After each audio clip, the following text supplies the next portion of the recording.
Hello dear viewers, welcome back. तो आज की प्यार की कहानी ढेर सारे प्यार के साथ, क्यूट पति, उसकी स्वीटनेस, रोमांस और फ्लर्ट के साथ है।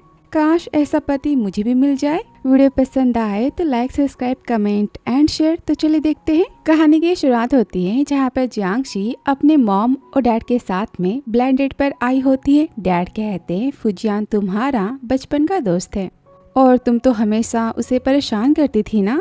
वो कहती, पापा फुजियान तो सारी बातें भूल चुका होगा और आप अपने पार्टी में जाओ ना, मैं फुजियान से मिल लूंगी। और याद करती है। जोहा बोलती फुजियान से, तुम मैम की पूरी बातें ध्यान से सुनना और फिर मुझे पढ़ा देना, ठीक है। फिर आगे वो तो चिप्स खा रहा होता है कि वो उसे फेंक देती है और कहती, पता ये हेल्थ के लिए कितना खराब होता है, हिम्मत मत करना खाने की। और 1 महीने बाद माँ कहती है, तुम तो हमेशा फुजियान को परेशान करती थी ना, तुम्हें वो पसंद नहीं था, तो अब उसके स्कूल के ट्रांसफर होने पर तुम इतना क्यों रो रही हो। पापा बोलते, ठीक है रोना बंद करो और उसके जाने से पहले जाओ उससे मिल लो। वो तो फिश पॉट को उठाती है और भागती है कि माँ कहती, वो तो तुम्हारा फेवरेट है ना, तुम उसे कहाँ ले जा रही हो। पापा बोलते हैं, जाने भी दो। और जियांगशी चिल्लाती है, फुजियान रुको, मेरे बारे में मत भूलना कि तभी वो तो गिरने वाली होती है कि फिश टैंक तो हवा में उड़ जाता है और बेचारा फुजियान तो पूरे पानी से नहा लेता है। गड़बड़ हो जाती है। जियांगशी तो काफी शॉक हो जाती है और बिना कुछ कहे वो तो वहाँ से भागी जाती है। और वापस सीन जहाँ पर हम फुजियान को देखते हैं। लड़कियां तो इसकी ब्यूटी की काफी तारीफें कर रही थी और वो कहता है, क्या तुम मेरे लिए कॉफी बाय करोगी। वो बोलती है, तुम फ्री में किसी से कॉफी तो नहीं मांग सकते ना।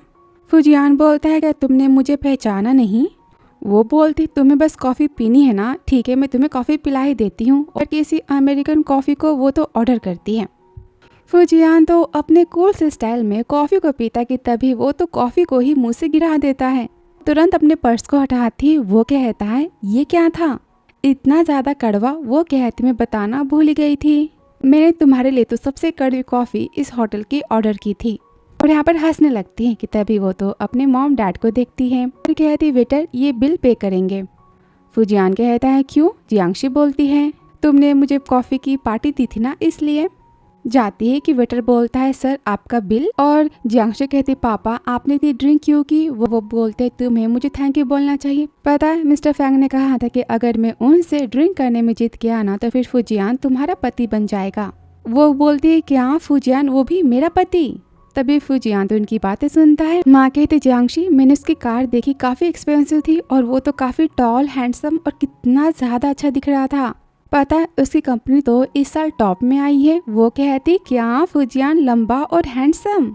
जब वो बच्चा था ना, उसका मुंह तो इतना बड़ा गुब्बारे की जैसा था और हाइट तो इतनी छोटी, ग्रेविटी भी उसे खींच लेती। वो मेरा पति कैसे बन सकता है। तभी फुजियान कहता है, छोटी मछली तुम मेरे बारे में बातें कर रही हो। जियांगशी तो हैरान और माँ कहती, फुजियान तुम यहाँ कैसे। हाँ यही तुम्हारी लिटिल फिश है। जियांगशी बोलते है, क्या तुम ही वो छोटे से फुजियान हो।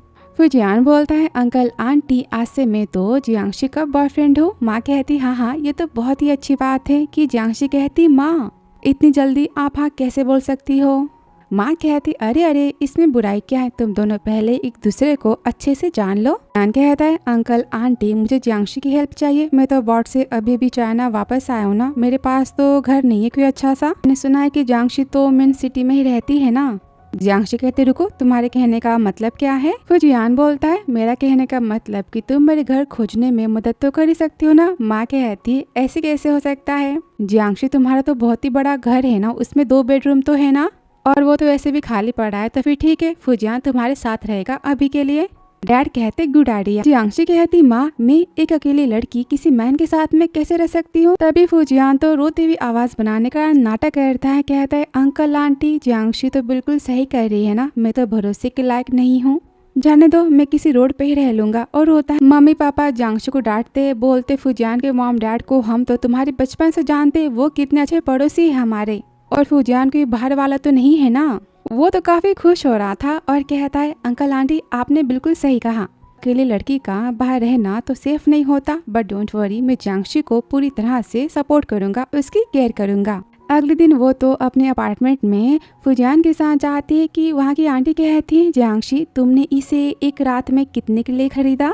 जियांगशी हंसती कहती, आंटी आपने क्या सोचा कि ये कोई मेल मॉडल है। आंटी कहती हैं ये कितना हैंडसम है ना, छूने जाती कि वो तो सैड हो जाता है। वो बोलती क्या ये तुम्हारा बॉयफ्रेंड है, हो नहीं सकता। जियांशी कहती आंटी आप क्या सोचती हो कि मैं इसके काबिल नहीं हूँ। आंटी कहती ऐसी बात नहीं तो फिर बताओ कि इसके साल का पैकेज कितने का है। वो कहती है आंटी मैं आपकी ना यहाँ पर लड़ाई करने वाली होती है कि फूजियान उसे खींचते हुए वहाँ से लेकर चला जाता है। रूम में फूजियान बोलता है तुम इतना गुस्सा क्यों कर रही हो। वो कहते तुमने मुझे रोका क्यों, मैं लड़ाई तो करने वाली थी ना उससे, मैंने कहा कि तुम अपनी जबान खोलो। तभी वो तो उसके पास आता है। वो कहती क्या बात है। कहते तुम्हारे हैंड तो काफी ज्यादा अच्छा फील करवा रहे हैं। उसके हाथ को पकड़ लेता है। कहता है जितना चाहे उतना टच तो कर ही सकती हो। वो बोलती है तुम तो बड़े बेशरम हो फूजियान, मैं तुमसे इतने दिनों बाद मिली हो और तुम तो बहुत ही फ्लर्ट बॉय बन चुके हो। वो कहता है तुमने तो कहा था कि मेरी शक्ल तो गुब्बारे जैसी है, तो क्या मैं तुम्हें अब हैंडसम लग रहा हूँ। वो तो चुप हो जाती। वो बोलता है बताओ मेरा कमरा कौन सा है। वो कहते मैं पहले बता देती हूँ कि तुम यहाँ पर बस कुछ दिनों के लिए रह रहे हो कि तभी वो गिरने वाली होती है। वो उसे पकड़ लेता है। फूजियान बोलता हे भगवान तुम तो अपने आप मेरी बाहों में खुद को देने को तैयार हो। वो कहती तुम ज्यादा सेंटिमेंटल मत बनो। फूजियान बोलता है अंकल आंटी ने कहा था कि मेरे जाने के बाद तो तुम 3-4 दिनों तक काफी रोई थी और महीनों तक तुमने मुझे याद किया था। वो झूठ बोलती है, पता है कि खुशी के आंसू क्या होते हैं। फूजियान बोलता है पर मुझे तो लगा था कि वो हमारी प्यार की शुरुआत थी। वो कहती बेशरम और वहाँ से भाग जाती है। तभी उसे सेक्रेटरी का कॉल आता है। कहता है बॉस आपने जो बंगला खरीदा था ना वो रेडी हो चुका है। फूजियान बोलता है इसकी जरूरत नहीं है। और मैं जियांशी बोलती मेरे दिल की धड़कनें इतनी ज्यादा क्यों बढ़ गई। रात को जियांशी चिल्लाती हे भगवान तुम्हारे कपड़े कहाँ पर हैं, पहनो जल्दी उसे। वो बोलता है मैं क्या करूँ, तुम्हारे घर में कोई पाजामा मेरे लिए तो है ही नहीं। तभी वो फूजियान की तो एक अच्छी सी फिगर को देखती है। उसके मुंह में तो पानी आ जाता है उसे देखकर और यहाँ पर नोज ब्लीड होती। फूजियान स्माइल देता है, बोलता है देखकर अच्छा फील हुआ ना। वो कहती नहीं तो। फूजियान बोलता है तुम्हारा दिल तो नहीं बोलेगा लेकिन तुम्हारी बॉडी तो कह रही है। और उसकी नोज को यहाँ पर तो वाइप करता है। बड़े प्यार से उसे देखता है। वो कहती एक्चुअली मैं बहुत दिनों से सो नहीं रही हूँ ना टाइम पर, इसलिए ऐसा हो गया, तुम खुद को हैंडसम मत समझना। और भाग जाती है।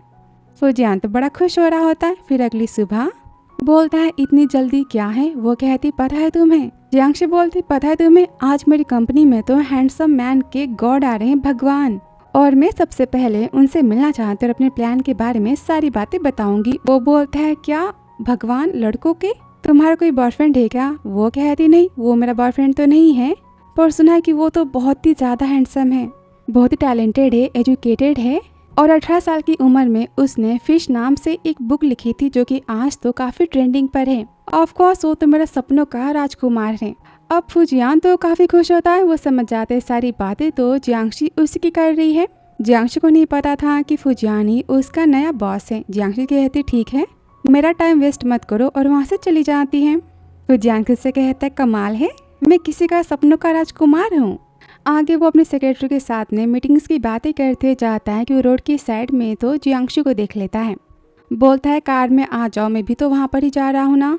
जियांशी तो मना करती है। फूजियान कहता है ठीक है तुम इसे मेरा रूम का रेंट ही समझ लो। वो बोलती फ्री का सामान तो छोड़ना नहीं चाहिए ना, और कार में बैठ जाती है। फूजियान बार बार जियांशी को देखता है और ड्राइवर से कहता है कार को स्लो चलाओ। ड्राइवर सोचता है क्या बात है, मिस्टर फूजियान आज बड़े खुश लग रहे हैं। फिर जियांशी पहुंचाती कंपनी में। कहती थैंक गॉड कि मेल गॉड यहाँ पर नहीं आए।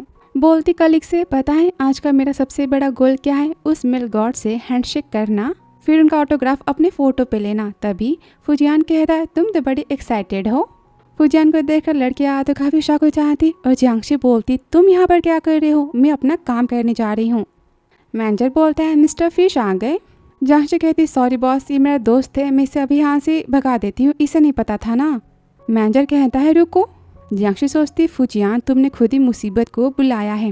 कहती बॉस मैं इसे नहीं जानती, ये बहुत ही बड़ा बुद्धू है, एक काम करो आप सिक्योरिटी को बुलाओ और इसे यहाँ से बाहर करो। मैनेजर कहता है क्या तुम इन्हें यहाँ से बाहर करना चाहते हो, तुम जानती भी हो कि ये कौन है। जियांशी कहती बिल्कुल नहीं, मैं तो इसे नहीं जानती। मैनेजर तो जियांशी को काफी बातें सुनाता है और कहता है mister Fujian I am sorry. Jiangxi तो काफी शौक होती है जानने के बाद कि फूजियानी उसका नया बॉस। सोचती मुझे ऐसी फीलिंग क्यों आ रही जैसे कि मेरे ऊपर कोई बड़ी सी बिजली आके गिर चुकी। और फाइल में तो फूजियान की फोटो होती है। वो कहता है बैक पे देखो।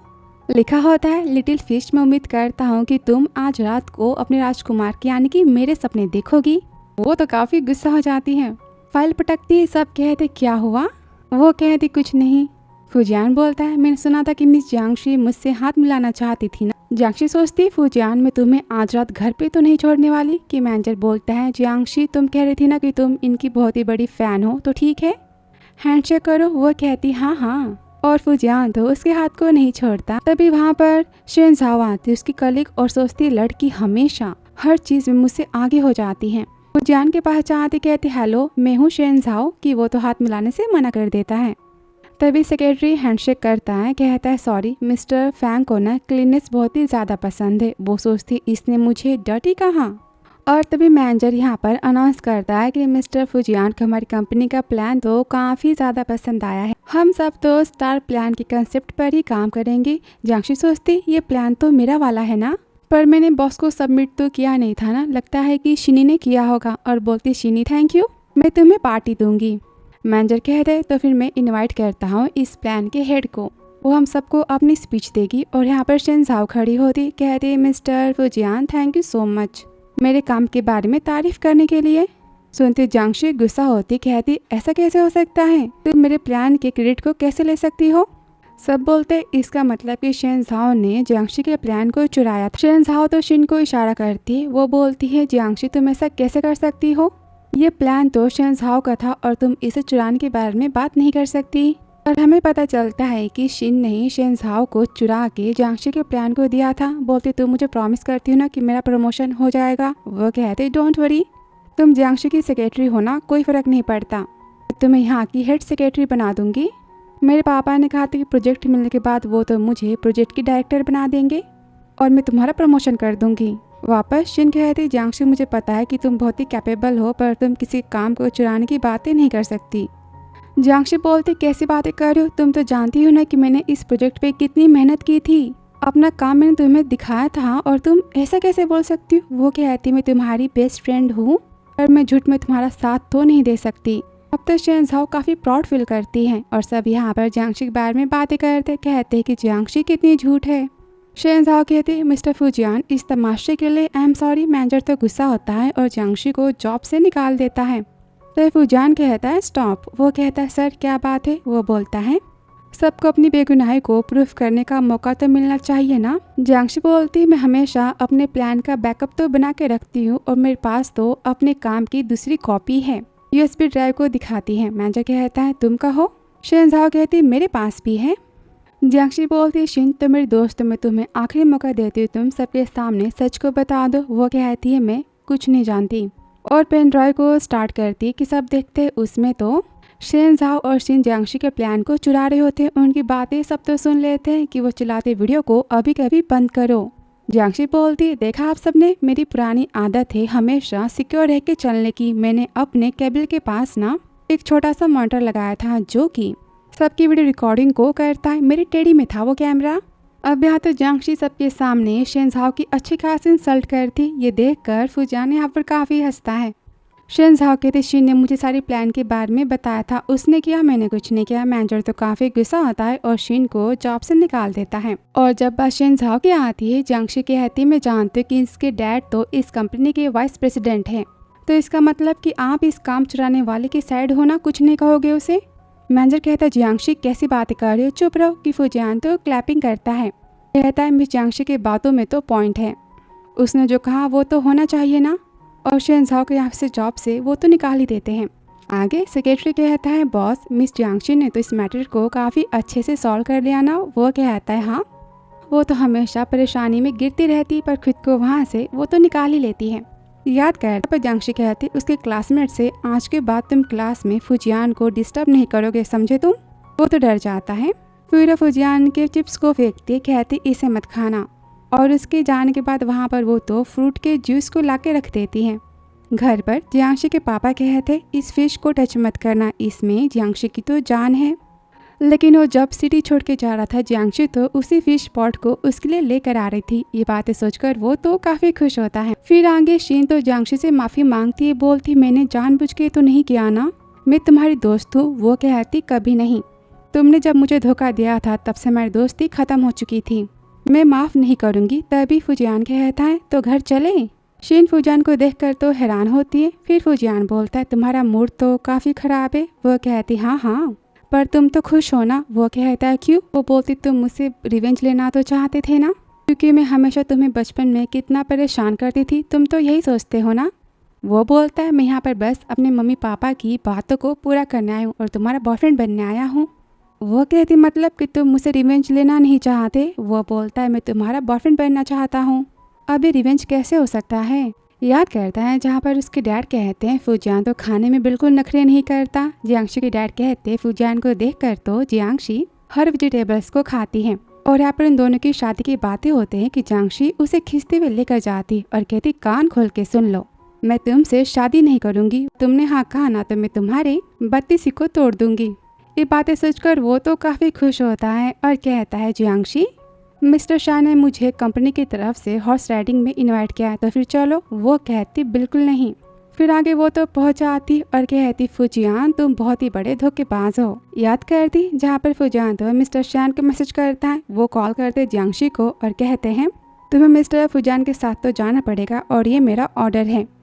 वो तो गुस्से में फुजियान को देखती। वो बोलता है मैंने कुछ नहीं किया, मैं तो भोला हूँ ना। जिया कहती शट अप। फिर वापस सीन राइडिंग का। फुजियान को ड्रेस में देखकर सोचती है ये बड़ा हैंडसम है ना। तभी राइडर कहता है मैम आपने कभी हॉर्स की राइडिंग तो नहीं की है ना, आप किसी भी एक पर्सन को साथ में जाने के लिए चूज कर सकती हो। वो तुरंत तो फुजियान को ही चुनती है और राइडर याद करता है जहाँ पर फुजियान कहता है उसे ढेर सारे पैसे देकर सारे राइडर्स को आज तुम छुट्टी दे दो। वापस फुजियान बोलता है तुम्हें डर लग रहा है ना सवारी करने से। वो सोचती है जियांगशी सोचती है इसके सामने मैं तो अपनी इज्जत की चटनी नहीं बनने दूंगी। और घोड़े पर डरते हुए वो तो चढ़ जाती है। तभी पीछे से फुजियान आकर उसे पकड़ लेता है। कहती अरे तुम मेरा फायदा उठा रहे हो। वो हाथ को हटाता है कि जियांगशी चिल्ला दी। बोलती ठीक है ठीक से पकड़ो। फुजियान सोचता है मैंने कभी नहीं सोचा था कि कभी हम दोनों इतने पास आएंगे। फिर आगे हॉर्स राइडिंग के बाद उसे तो मिस्टर शान मिल जाते हैं। कहते हैं जियांगशी पता है मिस्टर फुजियान तो टॉपर है हॉर्स राइडिंग में, तुम इनसे तो सीख ही सकती हो। जियांगशी तो मना करती है कि वो बोलते कोई बात नहीं तुम मेरे साथ चलो मैं सिखाता हूँ। ये सुनकर वो तुरंत मना करती है और सोचती है मिस्टर शान के साथ इतना पास चिपक के बैठना सुनने से ही अजीब लग रहा है और तुरंत बेहोश होने का नाटक करती है। फुजियान तो समझ जाता है। बोलता है इसे लगता है चक्कर आ रहे ना, ये बीमार हो चुकी है, मैं इसे अस्पताल लेकर जाता हूँ। तभी मिस्टर शान बोलते वेट क्या आप एक दूसरे को पहचानते हो। वो जोर से फुजियान को चिमटी काटती है। फुजियान कहता है नहीं तो हम तो पहली बार मिले हैं। जियांगशी को लेकर चला जाता है। घर आते समय बोलता है खुश हो जाओ मैं तुम्हारे लिए खाना बनाने वाला हूँ। और घर के बाहर तो उसकी माँ होती है।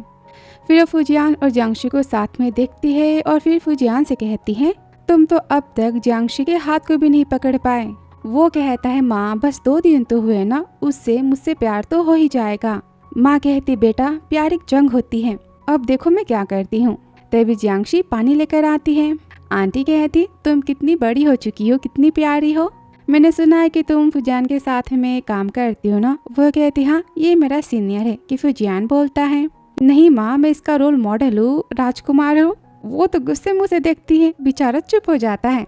माँ कहती फुजियान तुम्हारा सीनियर तो नहीं हो सकता, पता है तुमने किस यूनिवर्सिटी में अप्लाई किया था, ये जाने के लिए इसने मुझे बहुत ही फोर्स किया था। फ्लैशबैक का सीन। फुजियान कहता है माँ पूछो ना जियांगशी के माँ से कि जियांगशी किस डिपार्टमेंट से पढ़ाई करने वाली है, प्लीज मुझे भी तो वही पढ़ना है ना। और यहाँ वो जियांगशी की माँ को फोन करती है पूछने के लिए। वापस इन फुजियान को तो पानी से लग जाता है सारी बातें सोचकर और कहता है माँ इस टॉपिक को बंद भी करो। माँ कहती ठीक है, वैसे जियांगशी में तुम्हारी पसंद क्या है नहीं जाती थी ना, इसलिए मैं छोटा सा तोहफा लेकर आई हूँ। और यहाँ पर 2 बॉक्स वो सोने के बिस्किट से भरे हुए लाती हैं। वो तोहफे को उठाती है, बोलती है क्या ये छोटा है। फुजियान कहता है बड़ा सस्ता तोहफा है आपका। वो भी हैरान हो जाता है। माँ कहती है जियांगशी सॉरी मेरा बेटा बहुत ही परेशान करता है ना, पर तुम उसकी केयर करना। वो कहते आंटी तकलीफ कैसी, पर ये कुछ ज्यादा नहीं हो गया क्या। माँ कहती हमारी फैंग फैमिली के पास तो बहुत ही ज्यादा प्रॉपर्टी और ये सब तो बस एक बूंद की बराबर है, मैं अगली बार तो और ला दूंगी। और जियांगशी तो गोल्ड्स को देखती है कि फुजियान कहता है माँ आप श्योर हो कि मेरे पैसों से जियांगशी पक्का मुझसे प्यार करना स्टार्ट कर देगी। माँ कहती हाँ तो इसकी इतनी अच्छी लड़की तुझसे प्यार कैसे कर सकती है। अच्छी बात है ना कि जियांशी को तेरे पैसे पसंद है। हमारे पास तो इतने सारे पैसे कि जियांशी लाइफ टाइम तक उसे गिन सकती है। अब मान लो पैसे के बदले वो तुम्हें प्यार दे रही है तो इसका प्यार काफ़ी एक्सपेंसिव हुआ ना। वो कहता है हाँ आपकी बातों में तो सेंस है। माँ कहती देखा, एक काम करो तुम जियांशी से बात करो। वो कहता है जियांशी, वो कहते डोंट वरी मुझे ये सब नहीं चाहिए। वो बोलता है सब कुछ तो तुम्हारा है। वो काफ़ी खुश होती कहती सच में, और बॉक्स को उठाती है। कहती आंटी थैंक यू। सोचता है पर जियांशी को मुझसे प्यार नहीं मेरे पैसे से प्यार है, ये सब कैसे हो सकता है। और कहता है माँ मैं खाना बनाने जा रहा हूँ, मुझे कुछ भी नहीं सोचना। और आपने कहा था ना कि लड़की के दिल का रास्ता उसके पेट से होकर जाता है, मैं आपके लिए बना दूंगा, आप आराम करो। फिर आगे जियांशी कहती इतना सारा खाना तुमने बनाया पर आंटी कहाँ पर है। वो कहता है वो तो काम से घर चली गई, और याद करता है माँ कहती है तुम दोनों साथ में कैंडल लाइट डिनर करना, मैं तो घर जाती हूँ बाय। और यहाँ पर जियांशी को तो खाना काफ़ी ज़्यादा पसंद आता है। कहती ये तो रेस्टोरेंट से भी ज़्यादा अच्छा है। तभी उसके लिप्स पर तो चावल लग जाते हैं और फुजियान उसे हटाता है। तुरंत दोनों शौक हो जाते हैं और वो सोचता है मैं इतना बड़ा हो चुका हूँ और मैं शाफिल कैसे कर सकता हूँ। और कहता है जियांशी, वो बोलते क्या तुम्हें खाना नहीं खाना। वो कहता है तुम्हें देख कर ही मेरा पेट भर चुका है। वो कहती क्या तुम पागल हो। वो कहता है ऐसी बात नहीं है, तुम बहुत ही खूबसूरत हो ना। तभी गुस्से में उस उठाती बोलती तुम कैसी बातें कह रही हो, कि दोनों काफ़ी पास आ जाते हैं। वो तो शाफिल करती कि पैर मुड़ता है और वो उसे गिरने से बचा लेता है। तभी वहाँ तो जियांशी के मॉम और डैड आ जाते हैं। वो दोनों डर जाते, कहते माँ आप जो भी सोच रहे हो वैसा कुछ नहीं है, हमने कुछ नहीं किया। माँ कहती अरे हमने कुछ देखा भी तो नहीं है। और दोनों बाहर जाते हैं कि वो कहती तुमने क्या किया। उन सबको लग रहा है कि हम कुछ कर रहे थे, और चाहते कि फिर से वो गिरने वाली होती वो उसे पकड़ लेता है, और दोनों अलग ही पोजीशन में आ जाते हैं। मॉम डैड तो फिर से आते और काफ़ी शर्मा जाते हैं और तुरंत भाग जाते हैं। माँ कहती हमने क्या देखा। डैड कहते वही जो हमें नहीं देखना चाहिए था। दोनों काफ़ी ज़्यादा फास्ट नहीं हो गए। माँ कहती फुजान हमारा होने वाला दामाद है ना। डैड कहते फुजान तो पी गए, उसे मेरी राजकुमारी जैसी बेटी मिल गई, वो भी फ्री में बिना किसी मेहनत के। माँ कहती आप भी ना अपनी बेटे की झूठी तारीफें करना बंद करो। पी की तो जियांशी है और फुजियान प्रिंस है, मैं तो मेरे दामाद की पार्टी में हूँ। फिर अगले दिन तो जियांशी के मम्मी पापा और फुजियान की माँ आ जाती हैं, जो कि जियांशी और फुजियान को किसी बिजनेस ट्रिप पर जाने के लिए कहते हैं। फुजियान को समझ ही नहीं पाता कि माँ उसे चिमटी काटती है। वो तुरंत कहता हाँ मेरी बहुत ही बड़ी बिजनेस की मीटिंग है ना, काफ़ी महंगी है वो, चलो साथ में। और माँ को थैंक यू कहता है। तभी जियांशी को कॉल आता है कि उसे मीटिंग को अटेंड करने जाना होगा, जो कि फुजियान के डैड नहीं करवाया था मिस्टर शैन से। और तभी दोनों कहते हम तुम दोनों के सामान को ठीक से पैक कर देते हैं। जियांशी की माँ तो बैग में एक छोटी सी नाइटी डालती है, और तभी डैड तो उन्हें प्रोटेक्शन का बॉक्स देते हैं। वो कहते हैं आप कुछ ज़्यादा नहीं कर रहे हो। डैड कहते मैं बस अपनी बेटी को बचा रहा हूँ, दोनों कितने यंग है और कुछ हो गया तो। वो कहते ठीक है रख देती हूँ। और यहाँ पर फुजियान की माँ कहती हैं चलो तुम्हारी माँ इतनी हेल्प तो कर ही सकती ना। और यहाँ पर बेल्ट और किसी हॉट वाली शर्ट को रखती हैं। आगे दोनों होटल में पहुंच जाते हैं, जहां पर धक्का लगने से दोनों के बैग तो एक्सचेंज हो जाते हैं। और फिर रूम में फुजियान कहता है मेरे कपड़ों को ठीक से इस्त्री कर देना। कि वेटर कहता है पर ये तो नाइटी है ना। फुजियान तो हैरान हो जाता है, तुरंत सूटकेस को बंद करता है और वेटर को जाने के लिए कहता है। सोचता है ये नाइटी और ये बॉक्स, इसका मतलब जियांशी मुझसे प्यार करना स्टार्ट कर चुकी है। और तभी जियांशी तो फुजियान के सूटकेस को खोलती और कहती ऐसी शर्ट, हे भगवान उसे कैसे कैसे शौक है। और फुजियान के रूम में जाते सूटकेस को वापस करने वो सोचता है लगता है कि ये शर्माने का नाटक कर रही हैं। और बोलता है क्यों, मैं हैंडसम तो हूँ ना। वो कहती कैसी बात कर रहे हो, मैं बस यहाँ पर अपने सूटकेस को लेने आई थी। लेकर जाती वो रोकता है तुम इतनी जल्दी क्यों जा रही हो। वो कहती क्या बात है, वैसे सुनो तुम्हारे सूटकेस में जो कपड़े थे ना, खैर जाने दो, जो पहनना है पहनो।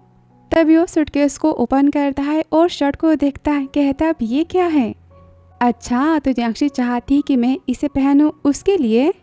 और यह जियांशी अपने कपड़ों को देखती कहती है फुजियान इसमें ये सब तो नहीं रख सकता ना। कि तभी वहाँ पर तो वेटर आता है। कहता है ma'am I am really sorry, हमारी होटल आपको 4 गुना पैसे पे करेगी, पर रूम तो मैम ने पहले बुक किया था, आपको यहाँ से जाना होगा।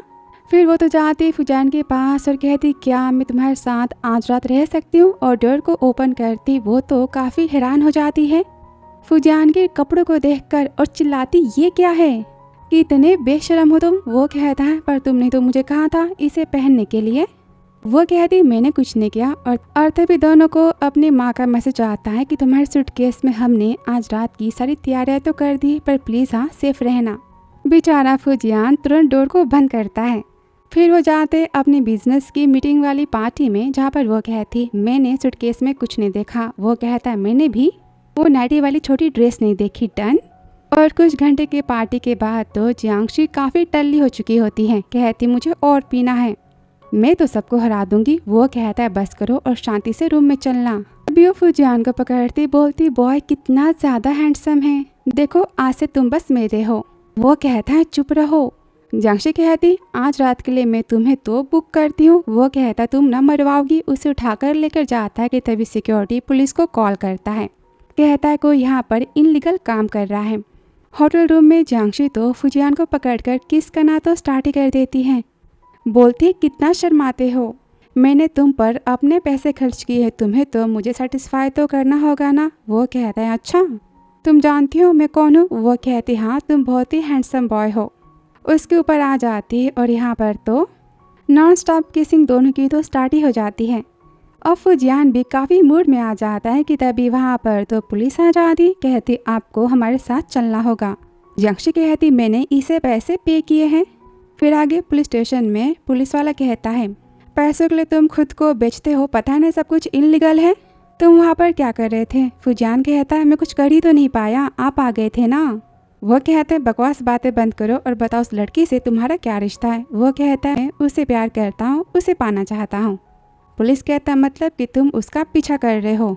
वो कहता है मैं कितनी बार कहूँ कि वो मेरी गर्लफ्रेंड है और मैं उसका बॉयफ्रेंड हूँ। तभी वहाँ पर पुलिस वाले आती और कहती वो लड़की। पुलिस कहते क्या बात है जोर से कहो। वो कहते वो कह रही बार बार कि उसे फुजियान की पैंट उतारनी है। सुनकर फुजियान तो काफी हंसता है। कहता है एक काम करो उससे पहले होश में लेकर आओ। फिर अगली सुबह दोनों घर आ जाते हैं। सेक्रेटरी कहता है बॉस क्या आप दोनों थक चुके हो। वो कहता है हाँ हम दोनों रात भर सो नहीं पाए तो थकेंगे नहीं क्या। जाते सेक्रेटरी कॉल करता है फुजियान की माँ को और कहता है दोनों तो काफ़ी थक चुके हैं, लगता है दोनों रात भर नहीं सोए हैं। माँ तो काफ़ी खुश होती, बोलती सुना आपने, दोनों के बीच में सारी बातें ठीक हो चुकी। तभी वहाँ पर दादी कहती है मैं फुजियान की बीवी तो खुद ही चूज़ करूँगी। फुजियान की माँ कहती है माँ लेकिन मैं खुद अपनी बहू को चूज़ करना चाहती हूँ। और जियांगशी की तारीफें करती है पर दादी तो साफ साफ मना कर देती हैं। और यहाँ घर पे जियांगशी तो फ़ोन पर बातें करती कहती है मैं तो अपने बेटे से मिल भी नहीं पा रही हूँ। ये सुनकर फुजियान काफ़ी शौक होता है, बोलता है इसका बेटा भी है। जियांगशी बोलती थैंक यू उसकी केयर करने के लिए। वैसे वो खाना ठीक से तो खा रहा है ना, शरारती तो नहीं है ना। और उसकी बेस्टी के हाथ में तो जियांगशी का बेटा यानी कि डॉगी होता है। बेस्टी बोलती तुमने अपने बेटे को मेरे पास क्यों छोड़ा है, अपने बचपन के प्यार के लिए ना, वो वापस आ चुका है। फुजियान के तो 12 बज जाते हैं। सोचता है जियांगशी तुम इतनी क्रूल हार्ट की कैसे हो सकती हो, तुम खुद के बेटे को किसी के पास कैसे छोड़ सकती हो। लेकिन वेट इसने सब कुछ मेरे लिए किया, मतलब जियांगशी के दिल में लगता है मेरे लिए थोड़ी सी जगह तो है। और ये सारी बातें तो गलत है ना, माँ का अपने बेटे से दूर रहना। तुरंत उसके पास जाता है, बोलता है क्या बातें कर रही थी। वो कहती कुछ भी तो नहीं। वो कहता है मैंने सारी बातें सुन ली। वो बोलती तो फिर पूछ क्यों रहे हो। वो कहता है तुम कुछ कहना नहीं चाहती। वो कहती क्या कहूँ। वो घुटनों पर आता है, कहता है जियांगशी मैं तुमसे लड़ाई करना तो नहीं चाहता पर मैं उसे एक्सेप्ट करता हूँ। वो कहती तुम क्या एक्सेप्ट करोगे, तो क्या तुम्हारे डॉग के बालों से एलर्जी खत्म हो चुकी है। फुजियान तो पूरा का पूरा ग्रीन फॉरेस्ट है। कहता है तुम्हारी बातों से डॉग की हेयर का क्या लेना देना, मैं बस इतना कहना चाहता हूँ कि मैं तुम्हारे बच्चे को अपना सकता हूँ, मैं आज से उसका पापा बनूंगा। वो कहती क्या तुम मेरे बच्चे के पापा बनोगे, पर बच्चा कहाँ से आया।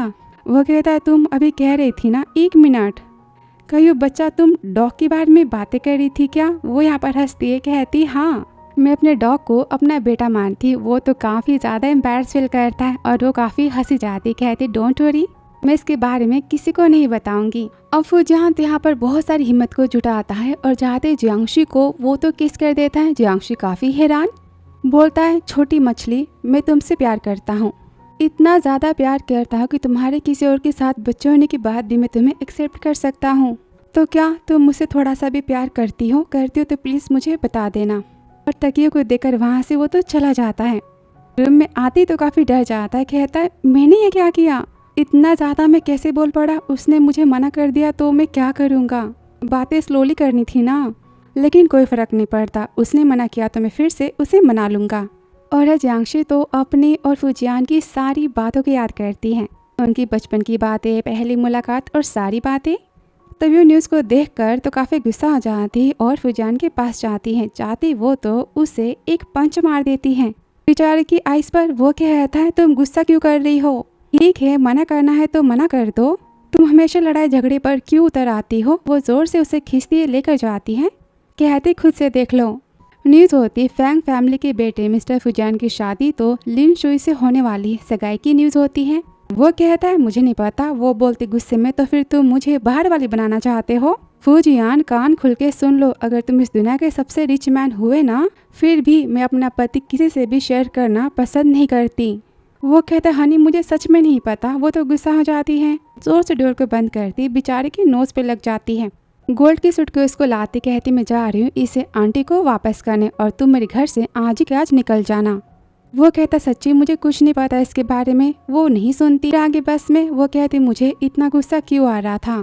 फुजियान से मैं तो प्यार नहीं करती ना, उसे जिससे प्यार करना है करे कि तभी वहाँ पर तो बस के पीछे 6-7 कार्स आती हैं जिसमें लिखा होता है आई एम सॉरी और फुजियान तो माइक में चिल्लाता है मेरी प्यारी मछली मैं तुमसे माफ़ी मांगता हूँ। जियांशी दिल से आई एम सॉरी, पर तुम जो सोच रही हो ना वैसा कुछ नहीं है, मैं बस तुमसे प्यार करता हूँ और किसी से नहीं। सब कहते लड़का कितना हैंडसम है ना, पर ये जियांशी है कौन। और यहाँ पर वो तो बस को ही रोक देता है।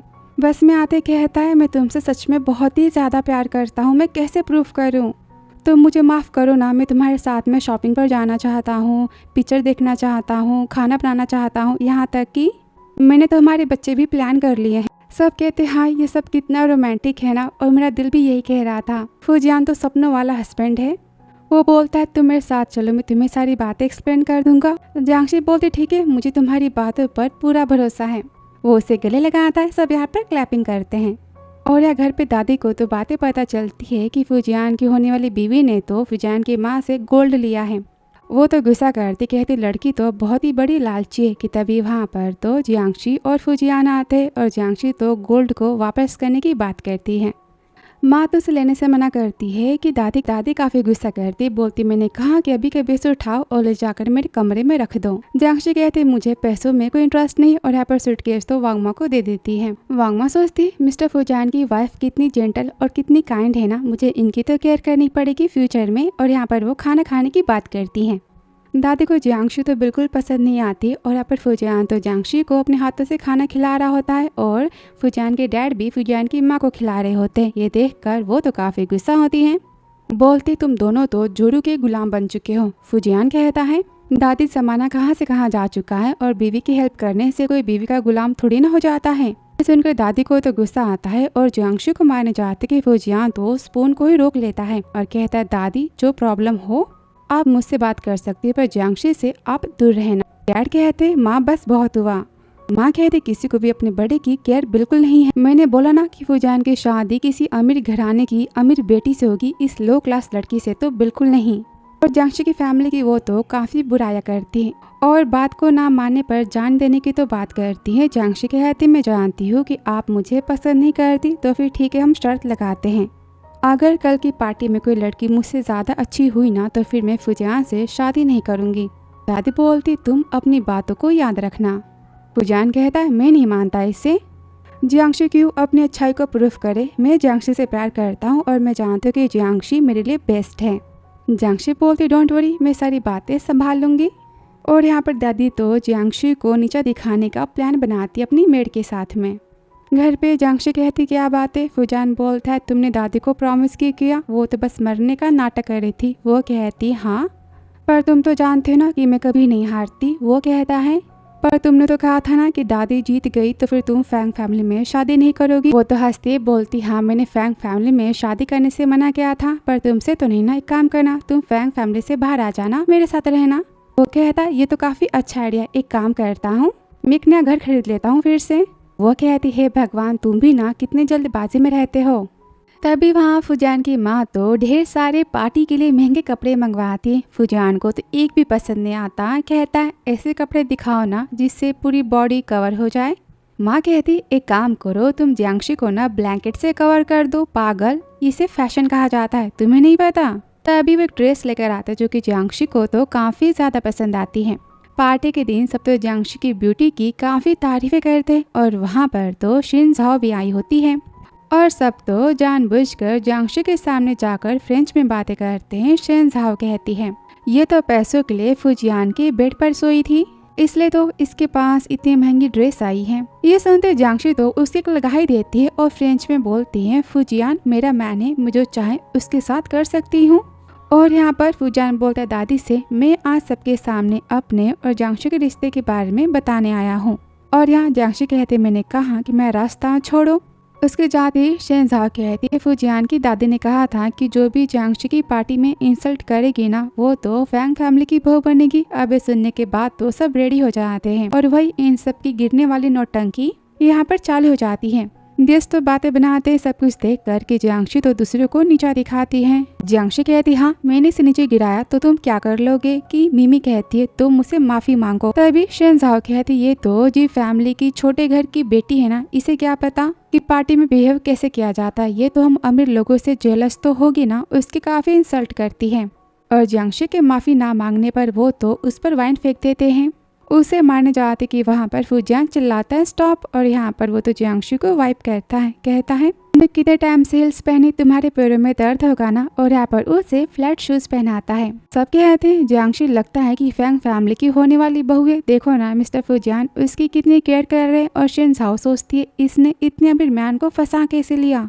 तभी वहाँ पर फुजियान की माँ आती है और वांगमा तो सारी बातें बताती है। सुनते फुजियान तो शिन झाओ पर वाइन फेंक देता है। वो बोलती आपकी दादी ने बोला था ये सब करने के लिए। वो कहता अच्छा, वो बोलेगी तुम्हें जान मारने के लिए तो क्या तुम वो भी करोगी। और माँ तो काफी गुस्सा होती, वो तो शिन झाओ की 2-3 लगा देती है, बोलती हिम्मत कैसी मेरी बहू को टच करने की। तभी डैड तो उन्हें रोकते हैं, कहते बस करो और वो शिन झाओ की विक लगा ही देते हैं। कहते हनी तुम्हारे हाथों में तकलीफ क्यों देना। और इसके बाद तो वांगमा परमिशन के साथ शिन झाओ की यहाँ पर तो कुटाई कर देती हैं। कहती है सर मुझे इसके मेडिकल के पैसे देने तो नहीं पड़ेंगे ना। वो कहते नहीं फ्री में है करो। और तभी वहाँ पर तो दादी आती है, उसे रोकती है और जियांगशी का सब सपोर्ट कर रही है। जानने के बाद तो वो तो जियांगशी को कहती है तुम्हें शिन झाओ के मेडिकल के बिल को पे करना होगा। पैसे दिलवाने की बात करती है। जियांगशी बोलती ठीक है पर इसने मेरी ड्रेस को वाइन से खराब किया है ना, तो फिर इसे इसकी प्राइस तो चुकानी पड़ेगी ना। इसकी प्राइस है 8 मिलियन। सुनती शिन झाओ कहती है ये ड्रेस इतनी महंगी तो नहीं हो सकती। तभी वहाँ पर तो ड्रेस का डिजाइनर इरिका आता है, जिसे सभी जानते हैं कि ये तो चाइना का टॉप फैशन डिजाइनर है और बताता है हाँ ये कपड़े मैंने ही डिजाइन किए थे 8 मिलियन में। दादी तुरंत तो अपनी बातों से पलट जाती है। शिन झाओ की हेल्प की जगह वो उसे कपड़े की भरपाई करने के लिए कहती है। तभी फुजियान कहता है हनी चलो कपड़े चेंज करने। और फिर आगे पार्टी में तो कंपटीशन की बात होती है, जहाँ पर सब तो अपने हिसाब से म्यूजिक इंस्ट्रूमेंट को प्ले करते हैं। और तभी जियांगशी कहती फुजियान मेरे पास सरप्राइज है, जहाँ वो अपनी बेस्टी से मिलती है और कहती मेरा बेटा ठीक तो है ना। बेस्टी कहती हाँ और ये तेरे कपड़े हैं, तो सबको शॉक कर देना पार्टी में। फिर पार्टी में जियांगशी तो पुराने जमाने के चाइनीज म्यूजिक सॉन्ग को प्ले करते, जिसकी सब तो काफी तारीफें करते हैं। और अब तो यहाँ पर हमारा प्यारा सा फुजियान अपना दिल पूरी तरह से जियांगशी के ऊपर तो हारी बैठता है। वो तो इसके लिए क्लैपिंग करता है और काफी प्राउड फील करता है। फिर वो जियांगशी का हाथ पकड़ता है और रिश्ते के बारे में बताने की बात करता है कि दादी उसे रोकती है कि पापा कहते हैं माँ फुजियान को भी हक है अपनी शादी का फैसला लेने का। इस पर दादी कहती है बस बहुत हुआ। उन सबको लेकर जाते हैं, जहाँ पर वो तो गोलियां खाकर मरने की धमकी देती है। अब ये देखकर सब तो ऑफ कोर्स काफी डर ही जाते हैं। तभी वांगमा करती है नाटक, कहती आप ऐसा मत करो। और यहाँ पर दादी तो गलती से ही गोलियां सारी खा लेती हैं। तभी जियांगशी तो अपने ट्रिक से उनके पेट से गोलियां बाहर निकाल देती हैं। फिर आगे अस्पताल में डॉक्टर कहते हैं पेशेंट तो ठीक है पर उनकी रीढ़ की हड्डी ना टूट चुकी है। बेस इनका फुजियान तो यहाँ पर स्माइल देता है। जियांगशी ने बचाने के चक्कर में दादी की रीढ़ की हड्डियों में ना थोड़ा कारनामा कर दिया है। और आगे लंच टाइम पर फुजियान जियांगशी एक दूसरे की तो काफी ज्यादा केयर कर रहे थे। वो उसे खाना देता है और उसे खाना देती। दोनों का प्यार देखकर माँ कहती डैड से कुछ तो कहो। पापा कहते तुम दोनों ने साथ में रहने का फैसला तो ले ही लिया है ना। दोनों हाँ कहते। पापा कहते हैं फुजियान कान खोल के सुन लो, मेरी बेटी को तुमने कभी परेशान किया ना तो मैं तुम्हारी टांगे तोड़ दूंगा। वो कहते अंकल डोंट वरी, ऐसा कभी नहीं होगा। माँ बोलती जियांगशी से अगर तुमने कभी मेरे दामाद को परेशान किया ना तो मैं तुम्हारी चमड़ी निकाल लूंगी, याद रखना। जियांशी कहती हाँ हाँ, आप तो अपने दामाद की पार्टी में रहना, मेरी हेल्प मत करना। तभी माँ तो फूजियान को आज रात के लिए रुकने की बात करती। फिर आगे रूम में दोनों तो काफी शर्माते हैं। वो कहती मैं जाके चेक करती हूँ कि मम्मी पापा सोच चुके हैं कि नहीं। उसके जाते फूजियान तो अपनी शर्ट को उतार देता है ताकि वो जियांशी को खुश कर पाए। और रूम के बाहर माँ कहती मुझे कुछ सुनाई क्यों नहीं दे रहा। तभी वहाँ पर जियांशी आती है। पापा कहते मैं सोने जा रहा हूँ, तुम दोनों बातें करो। माँ कहती जियांशी मैंने सारी तैयारियां तो कर ली है और सारा सामान तो टेबल के अंदर है। वो कहती मतलब। वो कहती अरे। माँ कहती मुझे फूजियान की माँ ने सारी बातें बताई है कि तुम दोनों तो बिजनेस ट्रिप के बाद काफी थक चुके थे, सो भी नहीं पाए थे। तुम दोनों को तो एक्सरसाइज करनी चाहिए। आजकल के बच्चे कितने कमजोर है ना। वो कहती माँ मेरे और फूजियान के बीच में कुछ नहीं हुआ था वैसा, हम तो रात भर पुलिस स्टेशन में थे और सारी बातें बताती है। माँ बोलती ठीक है तुम जाओ, फूजियान तुम्हारा रूम में वेट तो कर रहा होगा ना, उसे भेज देती है। वो तो फूजियान को देखती है, फिर चुपचाप आकर वो तो सो जाती है। फूजियान उसे पकड़ता है, कहता है क्या तुम डर रही हो मुझसे। वो कहती नहीं तो, मुझे बस थोड़ी गर्मी लग रही है। वो कहता है ठीक है, फिर तुम कुछ कपड़े उतार क्यों नहीं देती। वो कोट को निकालती है और कहती फूजियान तुम सच में कितने स्टूपिड हो ना। वो कहता है क्या। तभी जियांशी उसे किस करती और फूजियान तो काफी ज्यादा हैरान हो जाता है और शाय फील करता है। लेकिन अगले ही पल वो तो उसे किस करता है और दोनों तो यहाँ पर नाइट स्पेंड करते हैं। फिर अगली सुबह माँ कहती तुम्हारे और फूजियान के बीच में सब कुछ ठीक तो है ना। जियांशी यहाँ पर स्माइल देती है। अस्पताल में फूजियान कहता है तुम चल क्यों नहीं पा रही, तुम्हें क्या हुआ है। वो कहती थोड़ा सा दर्द है। फूजियान तो डर जाता है, बोलता है क्या डॉक्टर को बुलाओ, रूम को बुक करो, चलो जल्दी चलते हैं। वो कहते ही नहीं। वो कहता है पर बताओ ना तुम्हें क्या हुआ है। वो उसे इशारा करती है। वो कहता है क्या मेरे पैरों को क्या हुआ है। वो कहती सच में तुम कितने बुद्धू हो। तब यहाँ पर वांगमा आती, कहती आपकी दादी को होश आ चुका है। फूजियान कहता चलो ना डॉक्टर को दिखाते। वो कहते शट अप। दादी तो काफी गुस्सा होती, कहती तुम मुझे फिर से नीचे दिखाने के लिए आ गए हो ना इस लड़की को लेकर। कि वांगमा कहती है ऐसी बातें करना बंद भी कीजिए, आफ्टर ऑल मिस जियांशी ने तो आपकी जान बचाई थी ना लास्ट टाइम। दादी गुस्से में कहती इस वांगमा को जॉब से निकालो, मुझे कोई और सर्वेंट चाहिए। फूजियान कहता है वांगमा आज से आप दादी के साथ 24 घंटे रहेंगी और मैं आपकी सैलरी को भी बढ़ाता हूँ। वांगमा काफी खुश होती है, बोलती थैंक यू सो मच। वैसे यंग लेडी के पैरों को क्या हुआ है, आप अनकंफर्टेबल हो ना। जियांशी यहाँ पर शाय फील करती है। वो कहते अच्छा मैं समझ गई, आजकल के बच्चे ना। तभी जियांशी कहती वांगमा ऐसी बातें मत करो। वांगमा कहती हाँ रात को थोड़ा ध्यान तो देना चाहिए ना, क्या मैं दवाइयाँ ला दूं लगाने के लिए। वो तो काफी शाय फील करती, कहती मुझे कंपनी जाना है और भाग जाती है। फूजियान जाता है डॉक्टर के पास। वो कहते इस मेडिसिन को ठीक से अप्लाई करना है और हाँ अपने गर्लफ्रेंड के साथ आपको सावधानी बरतनी पड़ेगी, 3-4 दिनों तक कुछ नहीं करना। वो शर्माता है, कहता है थैंक यू। जियांशी तो अपनी कंपनी जानती है जहाँ पर उसकी चेयर पर तो पानी होता है। वो चिल्लाती किसने कहा। कि तभी वहाँ पर असिस्टेंट आती है, कहती आपको जॉब से निकाल दिया गया है, अब से आप कंपनी में सफाई की काम कर सकती हो। वो तो गुस्से में मिस्टर शान के पास जाते हैं जहाँ पर तो शिनझाओ के पापा भी होते हैं और वो दोनों मिलकर जियांशी के प्रोजेक्ट को तो अपना नाम देते हैं और बेनिफिट को देने से मना करते हैं और यहाँ पर जियांशी को तो काफी इंसल्ट करते। तभी यहाँ पर वांगमा आती, सारी बातें सुनती, कहती मेरे होते हुए हमारी फैंग फैमिली की बहू को तुम सब तंग कर रहे हो और कॉल करते फूजियान को, कहती है यहाँ पर सब आपकी बीवी को परेशान कर रहे हैं। आगे वो तो जियांशी को बिठा देती और कहती आपको शो देखना है ना, और यहाँ पर सबकी तो कुटाई करती, खाना फेंक देती है, बाल नोच लेती है। तभी वो सब तो खुद को बचा के सिक्योरिटी को बुलाते हैं। इस पर जियांशी बोलती ठीक है मैं यहाँ से चली जाऊंगी, पर मुझे मेरे प्रोजेक्ट के पेपर्स वापस चाहिए जो मैंने तुम सबको अपना आइडिया और प्लान दिया था। मिस्टर शान तो देने से मना करते हैं। तभी वहाँ पर पूरी फैंग फैमिली आ जाती है। फूजियान बोलता है हनी तुम ठीक तो हो ना। वो कहती हाँ वांगमा ने मेरी काफी हेल्प की है। वो कहता है वांगमा थैंक यू सो मच।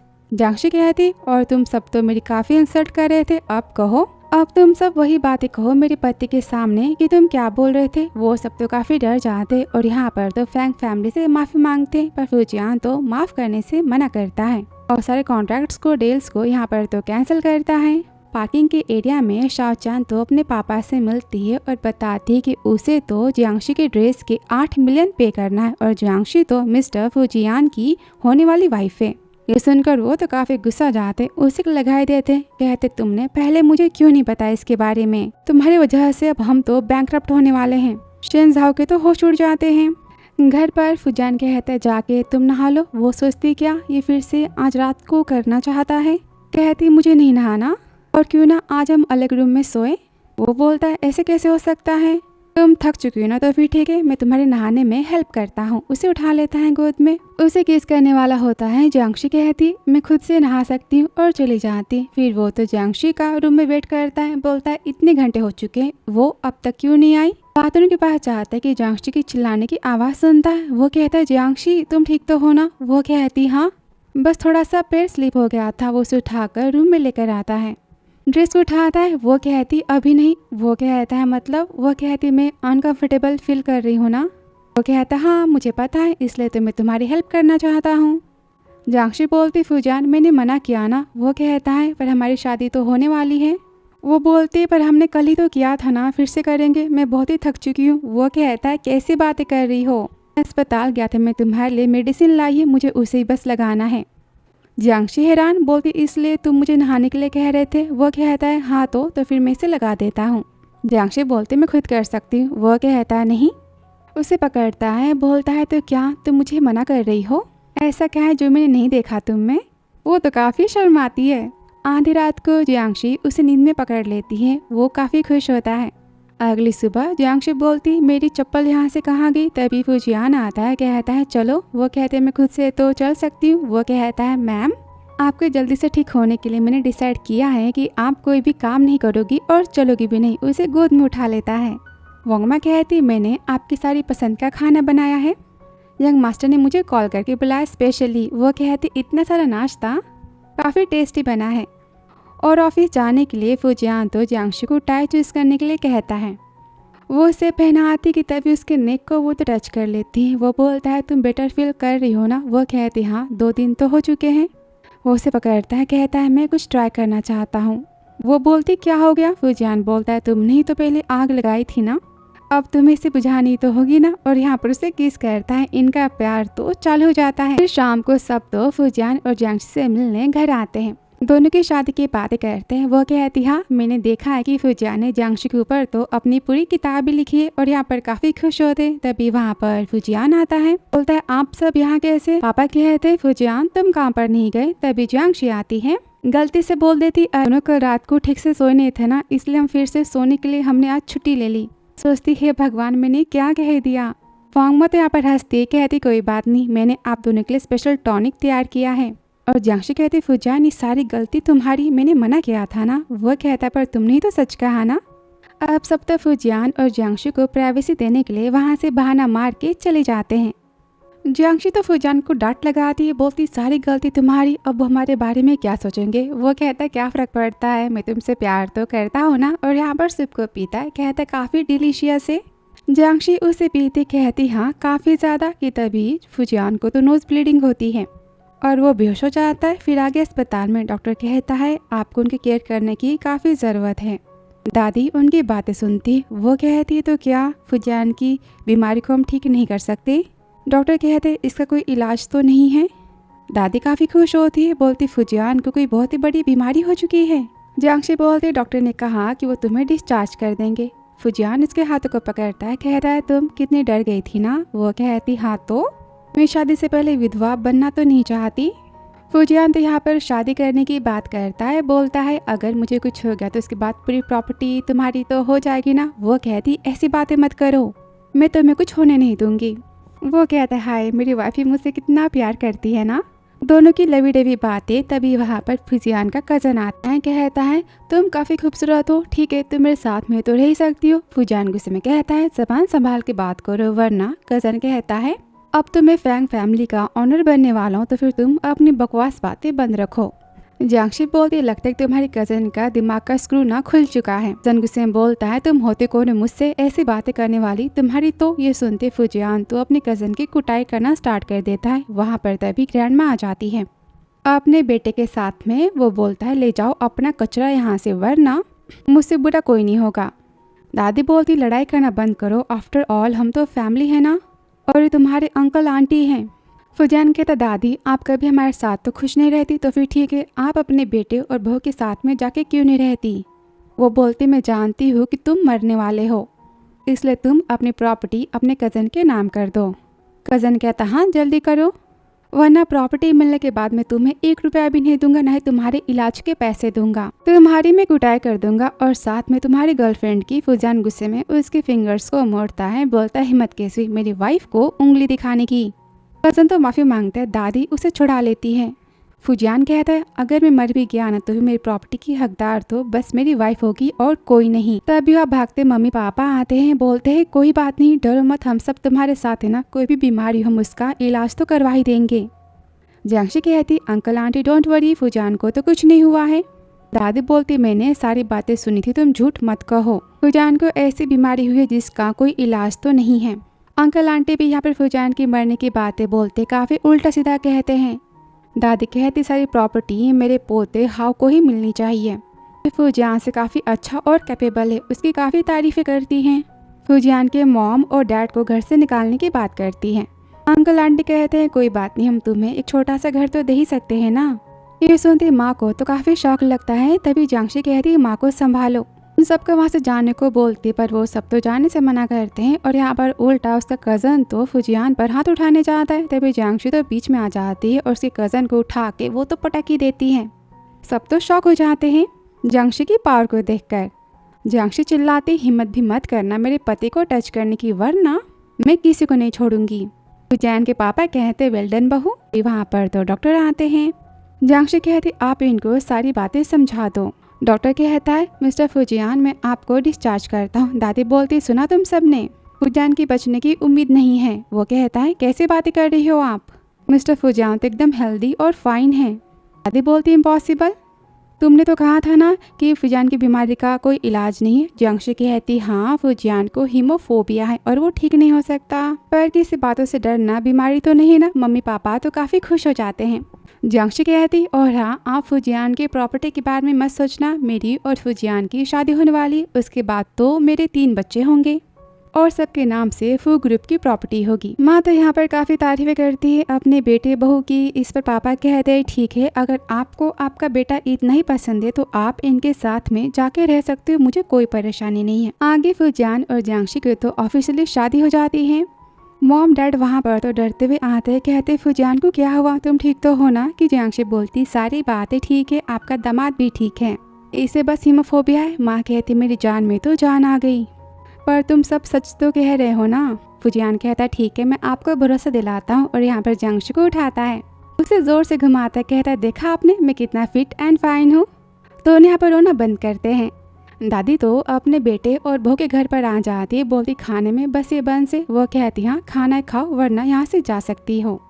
दादी गुस्से में बिना खाए चली जाती। उनके जाती उनकी बहू तो ढेर सारा खाना निकालती और कहती तुम्हारी बुढ़िया के आने के पहले सारा खाना खा। वो कहते पर वो तो मेरी माँ है ना, और भैया ने माँ की केयर करने के लिए हर महीने पैसे देने की बात तो की है ना। वो कहती 10 लाख में क्या होगा, चुपचाप खाना खा लो वरना जाओ तुम अपनी माँ के साथ भूखे मरो।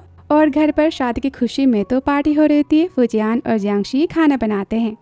फूजियान के मम्मी पापा तारीफें करते जियांशी की और जियांशी के मम्मी पापा तारीफें करते फूजियान की। तभी बाहर तो दादी आती है, वांगमो डोर को ओपन करती, उन्हें घर में आने से तो मना कर देती है।